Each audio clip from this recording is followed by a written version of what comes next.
Today, high 82 degrees at WOR. September 11th, 2001. The time is 8:55. If you're just joining us, we have word that a plane has crashed into the World Trade Center. It's a spectacular sight. Oh, my God, Ed, another plane just hit the World Trade Center. Another plane. Oh, my God. This plane flew directly into the second World Trade Center. A huge flame and conflagration just broke out. The World Trade Center. The Pentagon. A crash site in the Pennsylvania countryside. These are the first major assaults on Americans on American soil since the day the Japanese attacked Pearl Harbor 60 years before. We interrupt this broadcast to bring you this important bulletin from the United Press. Flash, Washington. The White House announces Japanese attack on Pearl Harbor. Stay tuned to WOR for further developments. The 11th of September changed the world entirely. It's one of those events that is like Pearl Harbor, that the world the day after is a different world. In those days, where it was very simple, we knew what we were fighting for freedom. We knew we had an enemy. We were all at a central enemy. The enemy at that time was Germany. It was Japan. And it was Italy. It was the Axis. We were fighting these people who were tyrants. But today, that enemy is not so clear-cut. Anthrax. Terror in the mail. Planes full of hijacked passengers turned into weapons of mass destruction. Americans are struggling to figure out how to protect themselves, how to protect their home front. Historians point out that the past is never like the present, but there seems to be a substratum that doesn't change, and we call that human nature. In both cases, December 7th, 1941, and September 11th, 2001, people felt personally insecure, and nothing, it seems to me, unifies a nation more in the sense that we are actually in danger. On September 20th, 2001, just 9 days after the attacks, President George W. Bush announced the creation of the Office of Homeland Security to be headed by former Governor Tom Ridge. Today, I sign an executive order creating a new Homeland Security Office charged with strengthening America's protections against terrorism. And I have picked a really good man to lead that office. I'm saddened that this job is even necessary. But it is necessary. The Office of Homeland Security is new, but the idea of Homeland Defense is not a new one at all. In the days before the attack on Pearl Harbor launched the U.S. into war, President Franklin Delano Roosevelt described America as being in a state of unlimited emergency. He created an early version of civil defense. Many cities were asked to plan and prepare for potential dangers, including sneak attacks from the Axis powers. Then, on May 20th, 1941, Roosevelt established the Office of Civilian Defense to oversee this effort. After Pearl Harbor, nothing was the same. Civil defense took on an ominous reality. It's a subject that I can speak on personally because I remember both. 60 years apart, to be sure, but nevertheless, my strong sense was that there was an overwhelming feeling of national unity on December 7th, 8th, 1941, as there was on September 11th, 12th, 2001. And it seems to me at times like that of great national crisis that people become acutely aware of what it is to be an American. During World War II, many Americans knew instantly how they would contribute. The young and willing enlisted. Those too old or unfit for service joined a different battle, this one on the home front.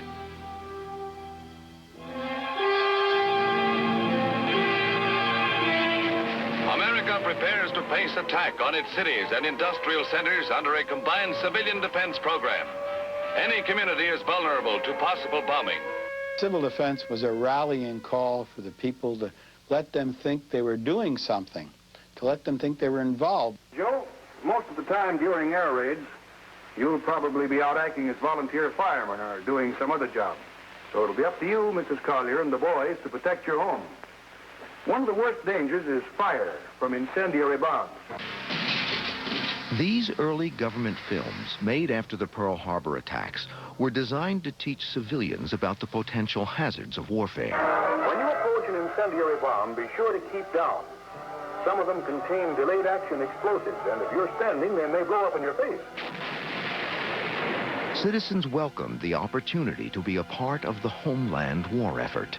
What happened is it gave the people who were too old or too young to go into the military something to do so they thought they were contributing. Representatives of the police chief, the fire department, and other key men take their places along with the commander in charge of civilian defense for that entire area. A lot of the people who were just a little too old to get into the service, the men, they were air raid wardens, and they would come around and make sure that everybody had all their curtains closed when the lights were on. And if you didn't close them, they would knock on the door, and if no one answered, they would walk in. No one locked doors. They would walk in and pull your curtains closed. The mere sound of the air raid siren could set off an automatic civilian response. Lessons were taken seriously and practiced time and again. It's not safe to hope for the best without preparing for the worst. Well, I remember having air raid drills, crawling under the desks, putting your head on the floor, your hands on the back of your head. And when you think about it now, I'm not real sure that the wheat fields of Kansas, where I grew up, were a real target, but we sure practiced.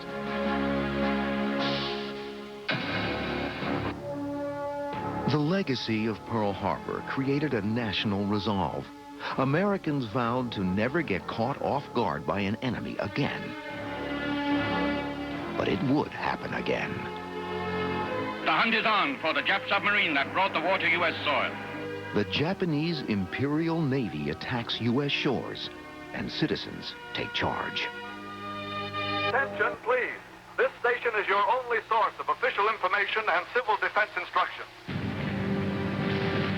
Fire! Fire! Fire!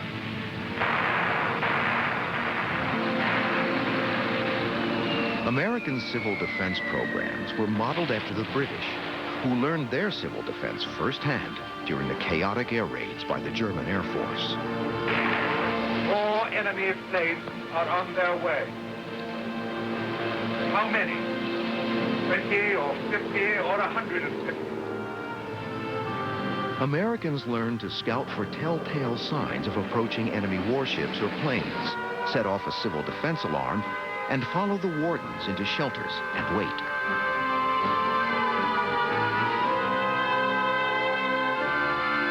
Civil defense information was traditionally passed along to the public at first through training films. In time of emergency, when the fire or police service is needed, it's necessary to summon the proper agency immediately through the designated channel.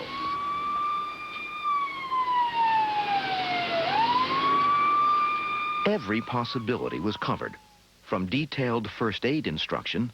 And to control bleeding from a cut artery, pressure must be applied at the nearest pressure point between the heart and the wound. To even describing how the enemy's bombs worked. In the center of the shell is thermos. And at one end of the shell, a starting mechanism.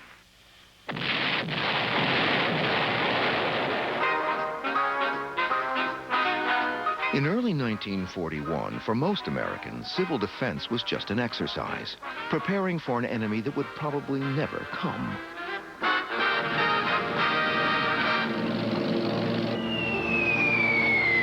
Then came the attack on Pearl Harbor. And with it, the idea that with an enemy like Japan, anything could happen. And something did. On February 23, 1942, shells shattered the quiet of a California day.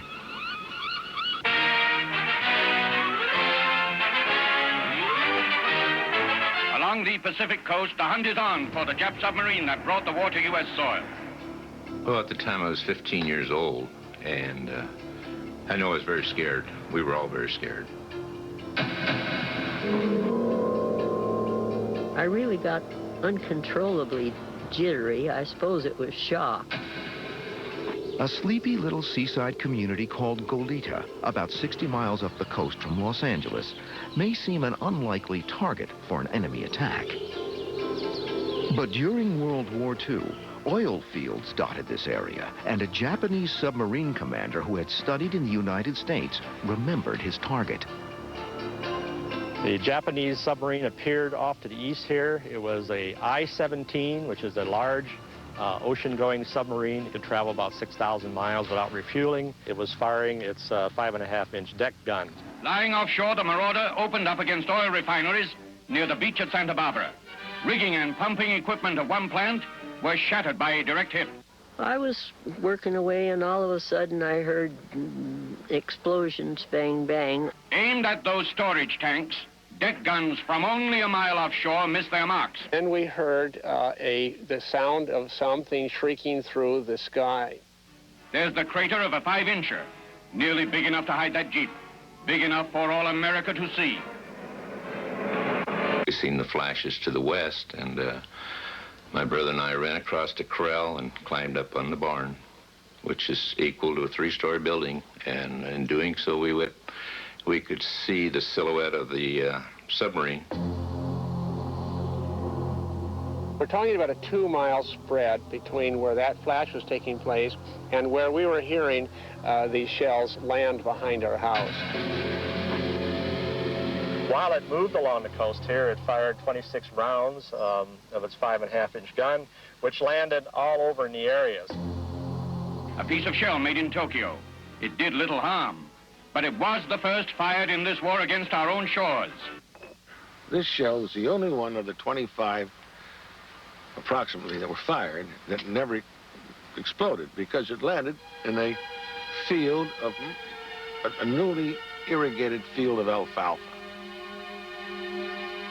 Compared to today's homeland attacks, a single shell from a 40s-era submarine might seem inconsequential. But the fear that found its place in the hearts and minds of the citizens was no less palpable then. The anxiety from attack, no less real. After we learned about the fact of a Japanese shelling, we were more concerned than we were before, of course. My father handed out deer rifles to all the ranchers up in the canyon to defend ourselves. We really felt we had to defend ourselves from an invasion. We didn't know if any Japanese had come off of the submarine or not. Fear felt by a mother while her home and her family were under attack by the enemy. Horrible possibilities, especially considering her husband was away training with the local civil defense home guard. We never had given it a thought that they would ever be here, even though they were in Hawaii. And I think they just came, being there was just that one sub and that one attack, it was just to let us know that they could come that far. The attack by a Japanese submarine lasted only a few minutes. After firing its deck cannon, it submerged and ran silently into the sunset, leaving a clear message in its wake. That message was enough to shape America's civil defense posture through the end of the Second World War. It drove citizens like these in Chicago to take the oath as air raid wardens. With Pearl Harbor their rallying cry, civilians got involved. My father was a civil defense warden, as virtually every other parent was in Forest Hills, which is a part of New York City.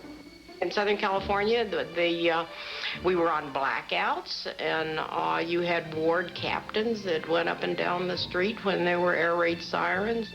I recall my dad being a local warden. I was raised in Boston, so we were always afraid the Germans were coming. Civil defense. Some folks thought it was a kid's game. You know, lots of laughs. Just a game. Some game. The block wardens were all volunteers. They were your neighbors, and everybody knew who they were, and you knew each other.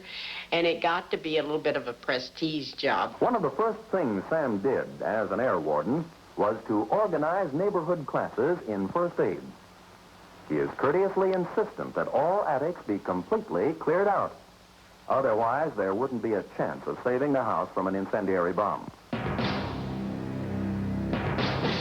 Another way people contributed was collecting anything that might help the effort overseas. Saturdays we went out for civil defense and we collected fat so we could use this for explosives. And we collected aluminum foil from all the gum and rolled it up into big balls, and they could use this aluminum and melt it down for parts of the airplanes and the ships. We also collected paper, and the scouts would have paper drives to collect us all for the war effort. Coping, preparing, watching. During World War II, civil defense meant volunteer work, everything from rescue squads to civil air patrol. I myself at the time was too young to go into war because I wasn't 17. So I flew from 15 on with the Civil Air Patrol. And we used to leave every Saturday morning with an open cockpit AT-6s, this was the airplane, and fly up to Floyd Bennett Field along the Jersey coast from Cape May and Asbury Park and Atlantic City, looking to see if we could find German submarines. We never saw a German submarine. And I said, well, what do we do if we see something? He'd say, well, you drop this grenade with a yellow dye. And I said, what will happen? And he says, then they'll send some ship from land out there. I said, that'll be about a half hour. He says, it won't even be there. He says, that's not the point. We must look for those periscopes. And if we never saw a periscope. So everybody was involved in trying to support our troops overseas. In the president's own words, it will require all of us to get ready to defend our homes. Coming up, civil defense and the dawn of the nuclear age. You're watching Protecting the Homefront here on the History Channel. The purpose of civil defense has always been to minimize civilian casualties in case of an enemy invasion.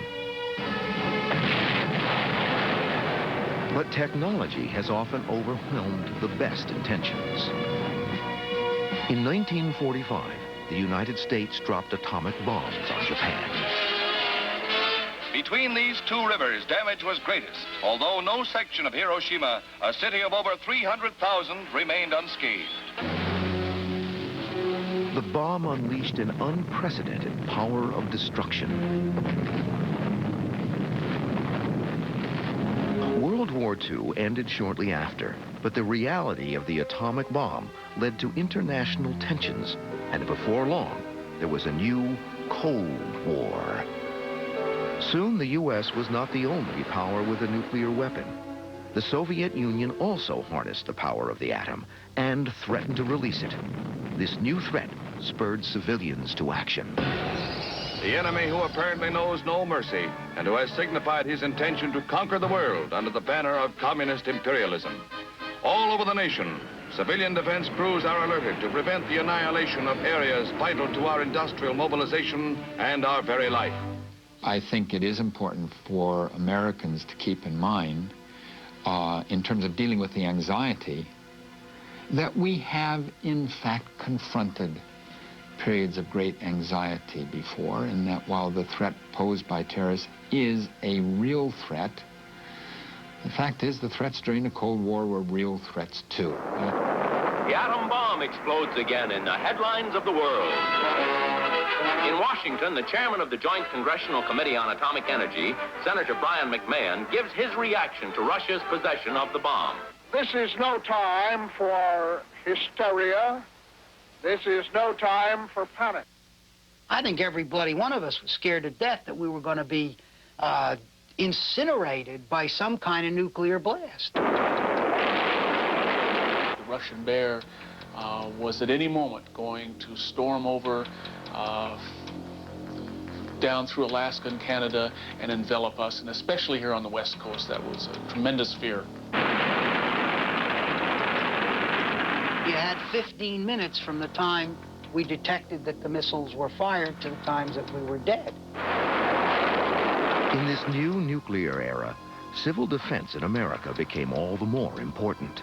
In Washington, the Civil Defense Program was codified in the Federal Civil Defense Act of 1950.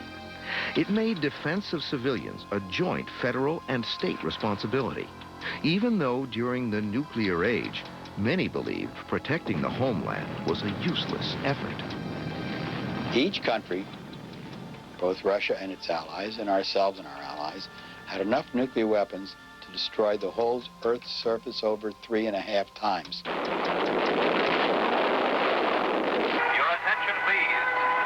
We interrupt our normal program to cooperate in security and civil defense measures as requested by the United States government.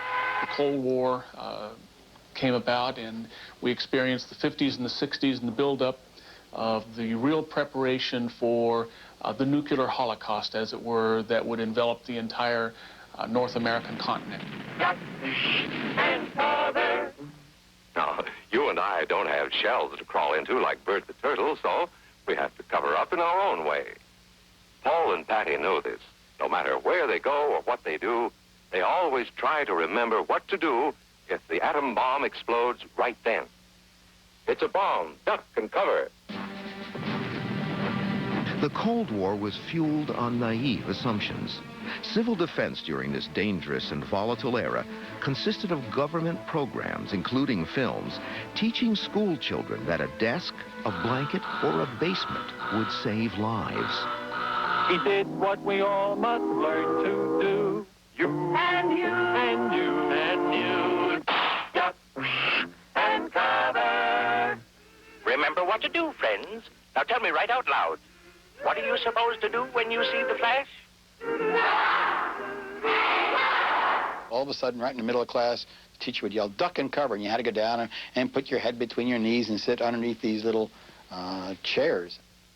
The kids loved it. They all fell on the floor, and they put their hands over their heads, and their knees were up, and you did try to be sure that they weren't all of them lined up in front of a window where the glass would come smashing down.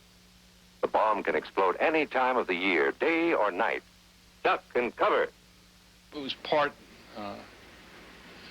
patriotism and part hysteria. A fallout shelter in your basement will give adequate shielding from radioactive fallout. There were bomb shelters. There were places kids had to go. We had to go inside. We had to learn about this.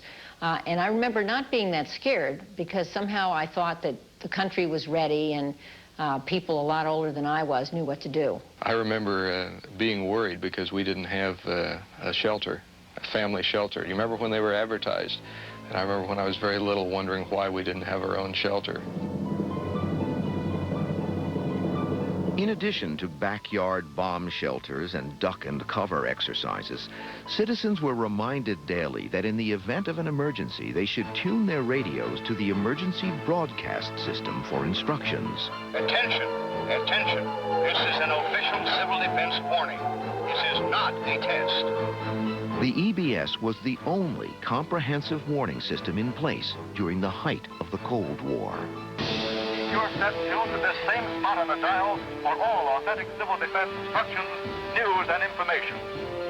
Though these efforts seem ineffective in hindsight, they were taken seriously. In the 1950s, very little was known about the destructive potential of a nuclear blast. And even the Army, as evidenced in this training film, had little practical experience in this matter. This foxhole will give you very good protection against flying missiles, heat, and radiation. Suddenly, in the fall of 1962, it wasn't a drill anymore. Good evening, my fellow citizens. This government, as promised, has maintained the closest surveillance of the Soviet military buildup on the island of Cuba. Within the past week, unmistakable evidence has established the fact that a series of offensive missile sites is now in preparation on that imprisoned island. In October 1962, the superpowers came perilously close to all-out nuclear war. For the first time, U.S. citizens faced a real threat of nuclear annihilation. Tensions were at an all-time high. Do you, Ambassador Zorin, deny that the USSR has placed and is placing medium and intermediate range missiles and sites in Cuba? Yes or no? Don't wait for the translation, yes or no.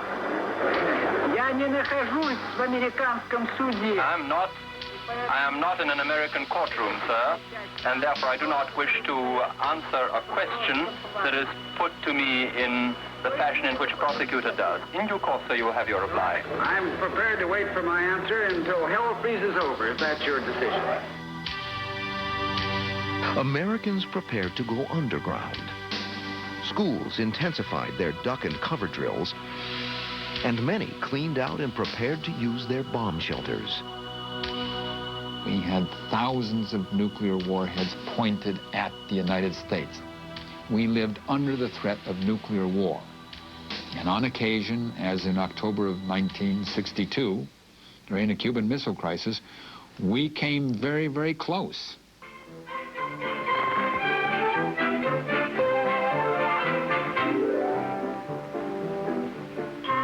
You know, this shelter is a real good idea. If we should ever have a nuclear war, we could get a heavy fallout even though we were not anywhere near the target area. Say, isn't this nice? To prepare for the worst, civilians were advised to stock their bomb shelters with sufficient food and water. If there will be a need to spend 2 weeks in a fallout shelter, we have packed our survival kit. For the food supply, pack a variety of fruits, soups, evaporated milk, vegetables. Then a breakthrough. The Russians blinked. This is Radio Moscow. The Soviet government has ordered the dismantling of weapons in Cuba, as well as their crating and return to the Soviet Union. I was aboard this Navy P-2 plane, and we swooped down over a couple of Russian ships. And sailors came out and took tarpaulins back to allow us to see and inspect that, in fact, there were missiles on the ship, and they were also, in fact, leaving the Cuban situation. After 13 tense days, the Cuban Missile Crisis was diffused. The Soviet missile bases in Cuba are being dismantled. Their missiles and related equipment are being crated, and the fixed installations at these sites are being destroyed. Though life returned to normal, civil defense remained important. It also underwent changes. In the 1970s, civil defense agencies turned their focus to other types of community emergencies, including any type of hazardous threat or even natural disaster. The creation of the Federal Emergency Management Agency in 1979 brought all the various agencies under one umbrella. Now many states utilize uniform planning strategies created by FEMA. The Cold War eventually ended in the early 90s, not with bombs, but to a great extent with dollars. It took the fight out of civil defense, and some programs were phased out. But a new war of terrorism on the home front changed all that.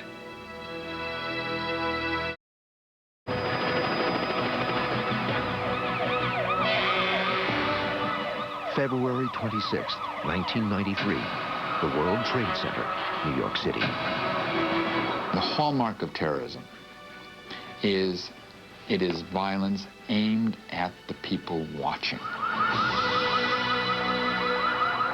April 19, 1995, the Murrah Federal Building, Oklahoma City. Violence that is deliberately choreographed to achieve dramatic effects. September 11, 2001, the World Trade Center, again. Terrorism is theater.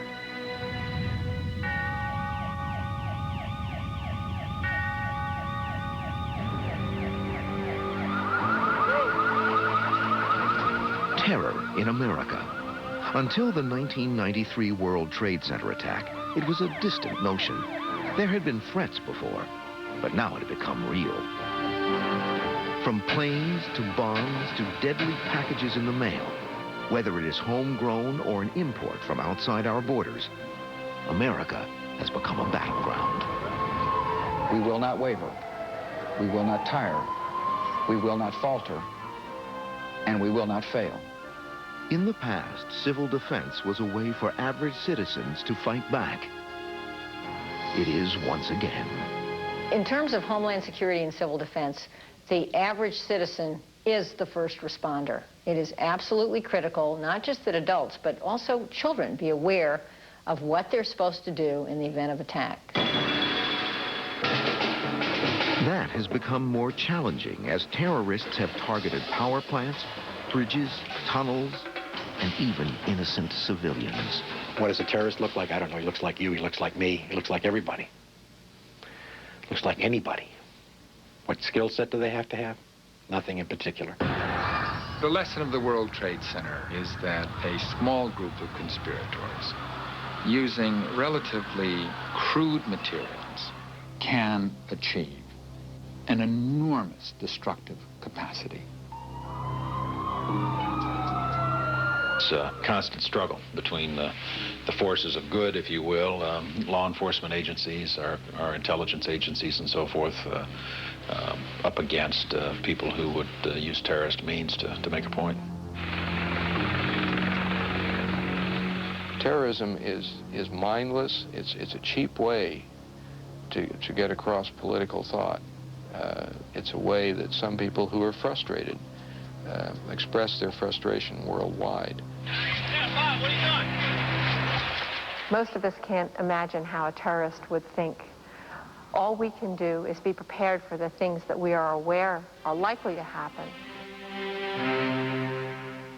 Being ready has put San Jose, California on the map as a national model for emergency preparedness. Today, civil defense has evolved, especially in California, into an all-hazards approach. Terrorism is certainly an important part of our preparedness effort. So that takes 4 hours. Federal funding helps pay for classes like this one, where volunteers from the community train for disasters. In California, that usually means earthquakes, fires, or floods. San Jose now has over 1,000 trained volunteers on call. Stretch a little, please. By giving people in the neighborhood skills to handle life-threatening events, regardless of the cause, they are present in the community. And then when you have something like our current situation where we have the possibility of terrorism in our country, the people that live together in that neighborhood can work together for their own safety. But even the president can't mobilize the federal resources necessary to sustain a community on a moment's notice. So it's important for local communities to be prepared to be self-sufficient for the first 72 hours to care for their own citizens. One of our outreach efforts might very well be in that public safety arena. Volunteer fire departments, law enforcement support and the like, public health. We are a country of volunteers. We are ingenious. We've seen again and again at natural disasters how communities come together to share resources, to help one another, to organize themselves. The essence of Homeland Security is knowing what to do and planning in advance of any disaster. We do need a plan. People have to understand what to do in the event of various kinds of attacks. Do they just turn on the radio? Do they stockpile something? Do they go to a local emergency ward to be checked out? And the harder part is what happens if it's a contagious epidemic? What about quarantines? How do they work? And these are very hard issues, and we have to think them through in advance. Epidemics are not new in American history. We dealt with outbreaks of cholera, typhoid, yellow fever. We dealt with quarantines in our cities. We had a very muscular public health service to deal with these things. And the public knew what to do. This was part of our life. Again, we lost that knowledge as things became safer.